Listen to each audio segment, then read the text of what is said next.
Good morning students. मेरा नाम है वैभव और आज हम पढ़ेंगे प्रायिकता प्रोबेबिलिटी का भाग 8। अभी तक हम 7 भाग पढ़ चुके हैं। आज हम 8वें भाग पर दृष्टि डालेंगे और इसे अच्छे से समझेंगे, है ना। तो चलिए फिर देर किस बात की, शुरू करते हैं। हाँ, तो आज हम पढ़ेंगे उदाहरण नंबर 8 और उदाहरण नंबर 9, है ना।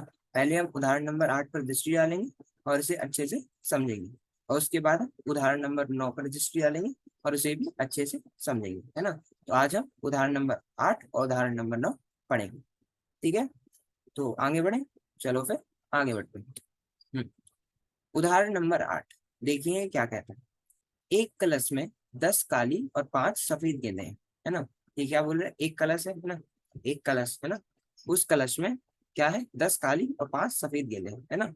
उस कलश में पूरी 15 गेंदें हैं, उनमें से 10 क्या है, काली है ना। 10 का रंग क्या है, काला है, और 5 का क्या है, सफेद है ना। तो 10 काली और 5 सफेद गेंदें एक कलश में है। दो गेंद एक के बाद एक निकाली जाती हैं और पहली गेंद दूसरे के निकालने से पहले वापस नहीं रखी जाती है ना। ये क्या कह रहे हैं, एक कलश है, उसमें टोटल है ना पूरी कितनी, 15 गेंदें हैं। 10 क्या है, काली है, और 5 सफेद है ना। फिर हमने क्या किया, उस कलश में से एक के बाद एक, है ना, पहले एक गेंद निकाली और फिर दूसरी गेंद निकाली, लेकिन हमने जब दूसरी गेंद निकाली तब पहली वाली गेंद को वापस नहीं रखा। मतलब देखो, कलश है, इसमें कितनी, इसमें कितनी 15 गेंदें हैं। हमने पहले एक गेंद निकाली, है ना, और उसे इस कलश में नहीं डाला, उस गेंद को निकाल के अपने पास रख लिया, और फिर हमने दूसरी गेंद निकाली, है ना। तो क्या किया हमने कि जो कलश है उसमें से हमने जब दूसरी गेंद निकाली, है ना, तब हमने पहली वाली गेंद उसमें वापस नहीं रखी, है ना। मान लीजिए कि कलश में से प्रत्येक गेंद का निकालना समसंभाव्य है ना। क्या मानना है कि कलश में से प्रत्येक गेंद का निकालना क्या है, समसंभाव्य है। तो दोनों काली गेंद निकालने की क्या प्रायिकता होगी, है ना। क्या किया, देखो, कलश था, उसमें कितनी 15 गेंदें थी, 10 काली 5 सफेद, है ना। फिर हमने एक एक करके उसमें से दो गेंदें निकाली, है ना। जब हमने दो गेंदें निकाली तो हमने क्या माना कि प्रत्येक गेंद का निकालना क्या है, समसंभाव्य है ना। तो अब हमें क्या निकालना है कि जो हमने दोनों गेंद निकाली है कलश में से, है ना, हमने क्या दो गेंदें निकाली एक एक करके। तो जो दो गेंदें हमने निकाली हैं वह दोनों की दोनों क्या है, काली है ना। हमें इसकी प्रायिकता निकालनी है कि पहली और दूसरी दोनों की दोनों गेंदें क्या है, काली है। ठीक है, इसमें कोई दिक्कत, प्रश्न समझ में आ गया अच्छे से, ठीक है। चलो फिर हल देखते हैं। तो माना कि ई पहली काली गेंद के निकालने की घटना है और एफ दूसरी काली गेंद के निकलने की घटना है ना। हम क्या मान रहे हैं कि जो पहली गेंद है, तो हमने पहली गेंद निकाली कलश में से, उसे हमने क्या कहा, घटना ई, है ना। हम मान के चल रहे हैं, देखो हमें निकालना क्या है कि दोनों जो गेंदें हमने निकाली है वह क्या है, काली है ना। तो हम ई घटना क्या बोल रहे हैं, ई घटना हम बोल रहे हैं कि जब हमने कलश में से पहली गेंद निकाली वह काली है ना। हम मान रहे हैं कि जो हमने कलश में से पहली गेंद निकाली वह क्या है, काली है ना। और इसे हमने ई घटना से दर्शाया है ना। तो ई घटना क्या है, पहली काली गेंद का निकलना, है ना। और हम एफ घटना किसे बोल रहे हैं, दूसरी काली गेंद जो हमने निकाली है उसके निकलने को एफ घटना बोल रहे हैं, है ना। क्योंकि हमें निकालना क्या है, जो दोनों काली गेंद जो हमने दोनों गेंद निकाली है वह काली है, इसकी प्रायिकता, है ना। तो हम क्या करेंगे, हमने पहले ई घटना मानी, जो हमने पहली गेंद निकाली है वह काली है, और एफ घटना मानी कि जो हमने दूसरी गेंद निकाली वह भी काली है। ठीक है, तो हमें निकालना क्या है, पी ई इंटरसेक्शन है या फिर पी एफ, है ना, यही निकालना है। पी ई इंटरसेक्शन एफ क्यों, देखो ई घटना क्या दर्शा रही है कि पहली गेंद जो है वह काली है, और एफ घटना क्या निकाली है कि दूसरी काली गेंद है वह काली है ना। और हमें क्या चाहिए कि जो दोनों की दोनों गेंदें हैं वह काली है ना। तो हम क्या बोलेंगे, पी ई इंटरसेक्शन एफ, है ना। क्या लेंगे, पी ई इंटरसेक्शन एफ, या फिर हम जिसे पी ई एफ भी कहते हैं, है ना, कहते हैं। इसमें कोई दिक्कत नहीं, चलो फिर आगे बढ़ते हैं। तो देखो, जब ई घटना की घटित होने की प्रायिकता निकाली है ना, तो देखो हमारे पास ई घटना क्या बोलती है कि जो पहली गेंद है वह क्या है, काली है ना। कि हमने जो एक गेंद निकाली वह क्या है, काली है। तो देखो पूरे कलश में उस वक्त जब हम पहली गेंद निकाल रहे थे तब कितनी गेंद मौजूद थी, 10 काली और 5 सफेद, है ना। मतलब पूरी 15 गेंदें थी, है ना। तो एक नीचे आ गया 15, है ना। और हमें निकाल क्या रहा है, काली गेंद, है ना। हम सफेद नहीं निकाल रहे, हमने ये हमने ये भी नहीं बोला कि हमने गेंद निकाला है, हम बोल रहे हैं, हम क्या निकाल रहे हैं, काली गेंद, है ना। तो काली गेंद कितनी है, 10 है काली गेंद, है ना। तो इसकी प्रायिकता क्या होगी, 10/15, है ना। 15 क्या है, पूरी गेंद है कलश में, और 10 क्या है, काली गेंद है कलश में, है ना। तो ई घटना की प्रायिकता क्या होगी, 10/15। ठीक है, इसमें कोई दिक्कत नहीं, अच्छा समझ आ गया। चलो फिर आगे बढ़ते हैं। हम्म, साथ ही दिया गया है कि पहली निकाल में काली गेंद निकली है, अर्थात घटना ई घटित हुई है ना। पहली निकाल में क्या, काली गेंद निकली है, मतलब जो घटना ई है वह घटित हुई है। अब कलश में 9 काली गेंद और 5 सफेद गेंद रह गई है ना। देखो, अभी कितनी थी, 10 काली और 5 सफेद, है ना। हमने प्रायिकता निकाली, हमने ई घटना घटित हुई, है ना। ई घटना क्या थी कि पहली जो हमने गेंद निकाली वह क्या है, काली है ना। अब जब ई घटना घटित हो चुकी है और हमने एक गेंद निकाल ली है जो कि काली है, तो 10 में से कितनी, एक घट जाएगा, तो कितनी, 9 काली गेंदें बचेंगी, है ना। और हमने सफेद गेंद नहीं निकाली, तो सफेद गेंद 5 की 5 रहेंगी, है ना। तो अब कलश में क्या बचा है, कलश में पहले 15 गेंदें थी, 10 काली 5 सफेद। अब कलश में 9 काली गेंदें और 5 सफेद गेंदें रह गई है। इसलिए दूसरी गेंद काली होने की प्रायिकता, जबकि पहली गेंद का काला होना हमें ज्ञात है, कुछ और नहीं, केवल एफ का सप्रतिबंध प्रायिकता है, जब ई का घटित होना ज्ञात है। देखो, अभी क्या बोल रहे हैं कि अब कलश में कितनी, 9 काली और 5 सफेद गेंद दी, है ना, सफेद गेंद रह गई है ना। तो हम जो दूसरी काली गेंद निकालेंगे, है ना, जो हम दूसरी काली गेंद निकालेंगे वह क्या होगा, तो दूसरी काली गेंद होने की प्रायिकता, जब हमें पता है कि जो पहली गेंद है ना, जो घटना ई है वह घटित हो चुकी है, मतलब जो पहली गेंद थी वह काले रंग की थी, ये हमें ज्ञात है। तो जो हम एफ की प्रायिकता है ना, हम क्या निकालेंगे, कुछ और नहीं, केवल एफ का समप्रतिबंध प्रायिकता, मतलब हम एफ की प्रायिकता निकालेंगे जब घटना ई घटित हो चुकी है और ये हमें पता है ना।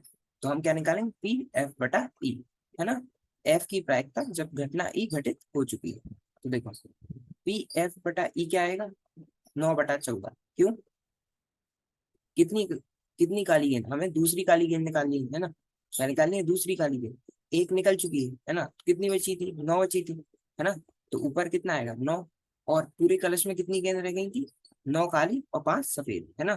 तो इनका हम सम करेंगे, है ना, इनका योग करेंगे, कितना हो, 9 और 5 14, है ना। तो पी एफ बटाई, मतलब एफ की प्रायिकता जब ई घटना घटित हो चुकी है ना, तो वह क्या होगा, 9/14। ठीक है, इसमें कोई दिक्कत नहीं, अच्छे समझ आ गया। चलो फिर आगे देखते हैं।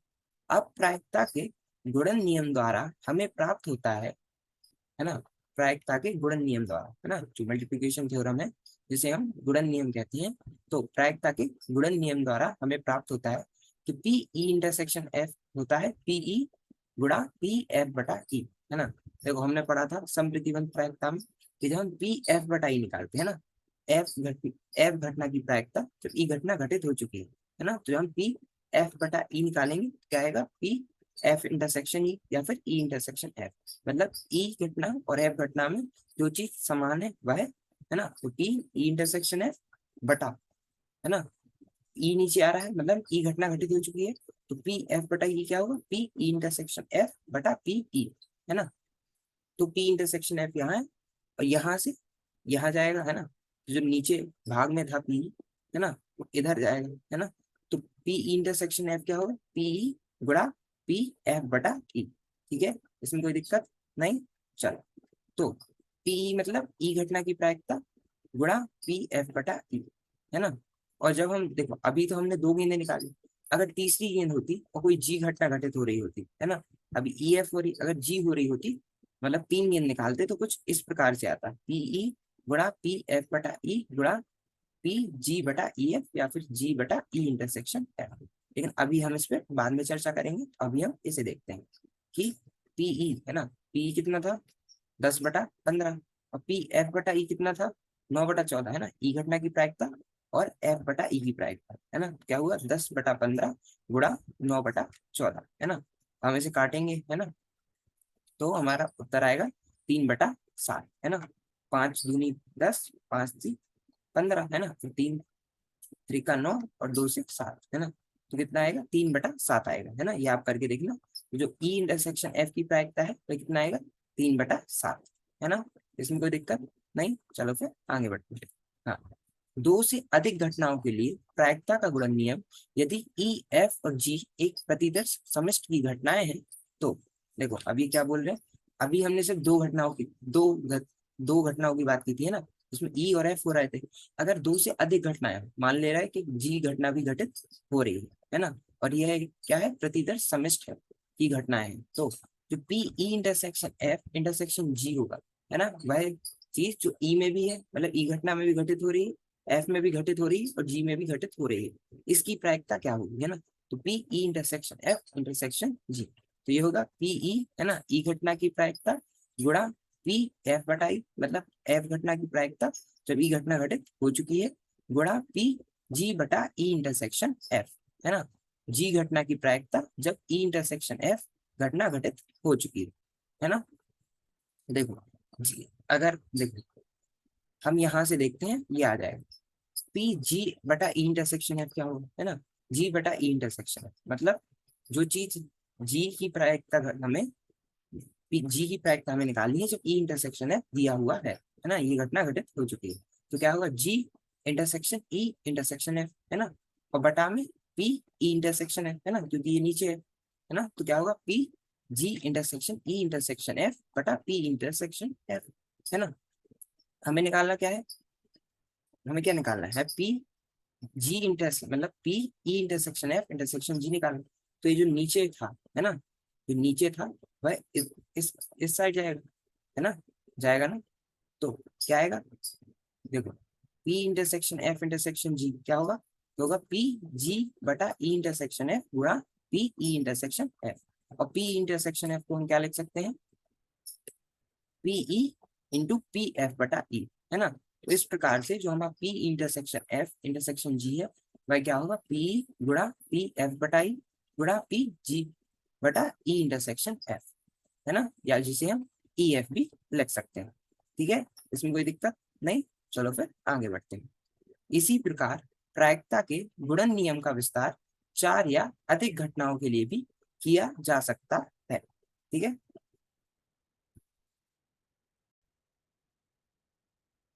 इसी प्रकार प्रायिकता के गुणन नियम का विस्तार चार या अधिक घटनाओं के लिए भी किया जा सकता है ना, जैसे अभी हम तीन घटनाओं के लिए निकाल रहे थे, है ना, अब हम चार घटनाओं या उससे अधिक घटनाओं के लिए भी निकाल सकते हैं। निम्नलिखित उदाहरण तीन घटनाओं के लिए प्रायिकता के गुणन नियम का दृष्टांत प्रस्तुत करता है। ठीक है, इसमें कोई दिक्कत नहीं, अच्छे समझ आ गए, है ना, चलो फिर आगे बढ़ते हैं। हाँ, अब हम उदाहरण नंबर 9 पे दृष्टि डालेंगे और इसे समझेंगे, है ना। अभी हमने उदाहरण नंबर 8 देख लिया है, तो उदाहरण नंबर 9, 52 पत्तों की अच्छी तरह फेंटी गई गड्डी में से एक के बाद एक तीन पत्ते बिना प्रतिस्थापित किए निकाले गए, है ना। अभी क्या बोल रहे हैं, ताश की गड्डी होती है ना, तो उसमें कितने 52 पत्ते होते हैं, तो उन 52 पत्तों की जो गड्डी है उसे अच्छी तरीके से फेंटा गया, है ना, और उसके बाद उसमें से एक एक करके तीन जो पत्ते हैं वह निकाल दिए बिना प्रतिस्थापित किए, है ना, मतलब जो 52 पत्ते थे उसमें से एक पत्ता निकाला, फिर दूसरा पत्ता निकाला और तीसरा पत्ता निकाला, है ना, और इन पत्तों को दोबारा उनमें नहीं डाला, है ना, तो ऐसे तीन पत्ते हमने निकाले। पहले दो पत्तों का बादशाह और तीसरे का इक्का होने की क्या प्रायिकता है ना। अभी बोल रहे हैं कि पहले दो पत्ते जो निकाले वह क्या है, बादशाह या फिर किंग है ना, और जो तीसरा पत्ता निकाला वह इक्का या फिर एस है, इनकी क्या प्रायिकता है ना। तो क्या पहले दो पत्तों का बादशाह और तीसरे का इक्का होने की क्या प्रायिकता है ना, तो चलो हल देखते हैं। मान लें कि के घटना निकाला गया पत्ता बादशाह है ना, जो के घटना है वह क्या है, जो हमने बादशाह निकाला वह है, निकाला गया पत्ता बादशाह है, और ई घटना निकाला गया पत्ता इक्का है, और जो ए घटना है वह क्या है, निकाला गया पत्ता इक्का है ना। तो के घटना क्या है, जब हमने बादशाह निकाला, और ए घटना क्या है, जब हमने इक्का निकाला, है ना, तो के घटना बादशाह निकालने को दर्शाती है और ये घटना इक्का निकालने को दर्शाती है। स्पष्टतया हमें पी के ए ज्ञात करना है ना, हमें क्या करना, के ए की प्रायिकता, मतलब के इंटरसेक्शन ए, मतलब के मतलब पहला पत्ता बादशाह, दूसरा पत्ता बादशाह और तीसरा पत्ता एस या फिर इक्का, हमें इसकी प्रायिकता निकालनी है। तो इसके लिए देखो, हमने पहला पत्ता क्या निकाला, है ना, पहला हमने बादशाह निकाला, है ना, तो अगर आप ताश की गड्डी देखेंगे तो उसमें 4 बादशाह होते हैं, है ना। हर एक लाइन का एक एक बादशाह है ना, जैसे चिड़ी का एक, पान का एक, ऐसे ही चारों का एक एक बादशाह होता है ना। तो हम के की प्रायिकता निकाल रहे हैं, के घटना की। और के घटना क्या कह रही है कि बादशाह निकाला, है ना। तो जब हमने पहला पत्ता जो है उसे निकाला और वह बादशाह है, तो उसकी प्रायिकता क्या होगी, 4/52, है ना। क्यों, 52 क्या है, 52 पूरे पत्ते हैं, है ना, ताश की गिड्डी में। और 4 क्या है, बादशाह, है ना। तो बादशाह की प्रायिकता होगी 4/52। साथ ही पी के बटा के यह ज्ञात होने पर कि पहला निकाला गया पत्ता बादशाह है, पर दूसरे पत्ते का बादशाह होने की प्रायिकता को दर्शाता है। ऐसी जो पी के बटा के है, यह क्या दर्शाता है कि जो दूसरा पत्ता है वह बादशाह है ना। और हमें ये ज्ञात है कि पहला निकाला गया पत्ता बादशाह है ना। तो हम निकालते हैं दूसरे पत्ते की बादशाह निकालने की प्रायिकता, जब हमें पता हो कि जो पहला पत्ता था वह क्या है, बादशाह था। ठीक है, तो उसे हम बोलेंगे पी के बटा के। और ये हम कैसे निकालेंगे, देखो अभी तक कितने 52 ताश थे, है ना, गड्डी में 52 ताश थे, उसमें से हमने एक निकाल दिया, है ना। तो अब कितने बचे, 51 बचे, है ना। और हमने एक जो निकाला वह क्या था, बादशाह था, है ना, बादशाह था। तो जो 52 में से 51 ताश बचे, है ना, और जो एक निकला वह क्या है, बादशाह था, है ना। और किसी भी ताश की गड्डी में जब वो 52 होते हैं उसमें 4 बादशाह होते हैं, है ना, 4 होते हैं। लेकिन हमने जब एक निकाल लिया तो कितने, 3 बादशाह बचे, है ना। तो पी के बटा के क्या होगा, 3/51 है। क्यों, क्योंकि बादशाह कितने हैं, 3, है ना। हम क्या निकाल रहे हैं, दूसरे पत्ते की बादशाह निकालने की प्रायिकता, है ना। जब हमें पता है कि जो पहला पत्ता हमने निकाला वह क्या, बादशाह था, है ना। तो क्या आएगा, 3/51। 3 क्यों, क्योंकि 3 पत्ते बादशाह के बचे हुए हैं। तो 3/51 या फिर 51 क्यों, क्योंकि 52 पत्ते होते हैं, हमने एक निकाल लिया, है ना। तो कितने बचे, 51। तो पी के बटा के मतलब दूसरे पत्ते की बादशाह निकालने की प्रायिकता, जब हमें पता है कि पहला पत्ता जो हमने निकाला वह बादशाह है, उसकी प्रायिकता होगी 3/51। ठीक है, इसमें कोई दिक्कत नहीं, चलो फिर आगे बढ़ते हैं। अतः अंततः पी ए बटा के तीसरे निकाले गए पत्ते का इक्का होने की सप्रतिबंध प्रायिकता है, जबकि हमें ज्ञात है कि 2 बादशाह पहले ही निकाले जा चुके हैं, है ना। देखो हमें पता है कि जो हमने पहले 2 बादशाह निकाल लिए, है ना, और जब हम तीसरा निकालने जा रहे हैं, है ना, उसकी प्रायिकता हमें निकालनी है कि वह क्या है, इक्का है। तो उसे हम क्या लिखेंगे, पी ए बटा के, है ना। क्यों, कि इक्का निकालने की प्रायिकता जब हमें ज्ञात है कि पहला और दूसरा पत्ता जो हमने निकाला वह क्या है, बादशाह है ना। तो पी ए बटा के क्या आएगा, 4/50। क्यों, देखो पहले 52 थे, हमने एक निकाल लिया तो कितने बचे, 51, है ना। और एक जो निकाला वह क्या था, बादशाह था। तो कितने बचे, 3 बादशाह और 51 पत्ते, है ना, मतलब 3 बादशाह और 51 पूरे पत्ते, है ना। फिर हमने एक और बादशाह निकाल लिए, तो क्या बचा, 2 बादशाह और 50 पूरे पत्ते, है ना। क्या बचा, मतलब 50 पूरे पत्ते हैं और उनके अंदर 2 बादशाह है ना, मतलब 48 बाकी पत्ते और 2 बादशाह। लेकिन अब हम क्या निकाल रहे हैं, इक्के की प्रायिकता, जब दो दो बादशाह हम निकाल चुके हैं, है ना। तो इक्के कितने होते हैं, 4 इक्के होते हैं हर लाइन का एक, जैसे ध्रुव का इक्का, पान का इक्का, है ना, हुकुम का इक्का, है ना। तो 4 इक्के होते हैं, तो इक्के 4 होते हैं, तो 4 बटा, और फिर कुल ताश कितने बचे हैं, पहले 52 थे, हमने 2 निकाल लिए तो कितने बचे, 50 बचे। तो पी ए बटा के कितना होगा, 4/50, है ना। अब हमने क्या लगाएंगे, प्रायिकता का गुणन नियम, है ना। तो हमें पता है कि पी के क्या होगा, पी के इंटू पी के बटा के इंटू पी ए बटा के, है ना। जो 3 हमने निकाले हैं, 4/52, 3/51 और 4/50, इन तीनों का हम गुणा करेंगे तो हमारा उत्तर 2/5525 आएगा, है ना। इसे आप सॉल्व करना तो कितना आएगा, 2/5525। ठीक है, इसमें कोई दिक्कत नहीं, अच्छे समझ आ गया, है ना। चलो फिर आगे बढ़ते हैं। तो आज के लिए हम इतना ही रखते हैं। आज हमने उदाहरण नंबर 8 और उदाहरण नंबर 9 इन दोनों को अच्छे से समझा, है ना। और अब अगले भाग में हम, है ना, अगले भाग में हम स्वतंत्र घटना, है ना, जो इंडिपेंडेंट इवेंट्स होते हैं वह क्या होती हैं, इन पे चर्चा करेंगे। और यह आपकी पुस्तक में 13.4 पर आपको मिल जाएंगे, तो एक बार इसे आप वहां से अवश्य देख लीजिएगा, है ना। तो आज के लिए इतना ही, बाकी धन्यवाद, थैंक यू, मिलते हैं अगले भाग में।